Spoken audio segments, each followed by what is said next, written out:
Biz bir kuni o'rtog'imga hasharga bordik.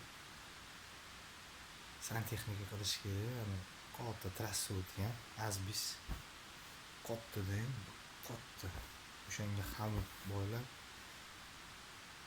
suvni tortib berishim kerak. Tushdan xamutlarni qo'ydim.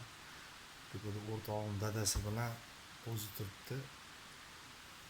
Azbis bilsanglar tushunadiganlar, azbis turmani bilan xamut qo'yib olgandan keyin ozgina drel bilan ozgina teshib olib turib, xamutni orasidan rezbasi bo'ladi.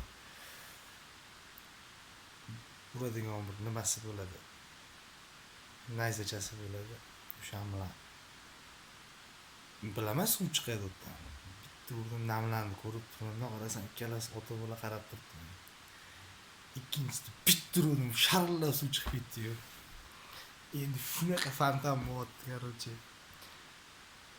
Shuna tepaga qaradim. Olam dabdala bo'ldi desam, dadasi shuni o'g'liga qarab, "Onangni balon qilgur, olam, kim olib kelding?" deyapti-da. Voy, tamom bo'pman devorku. Ajoyib bo'ldi o'shanda. Esdan chiqmaydigan voqealar-da.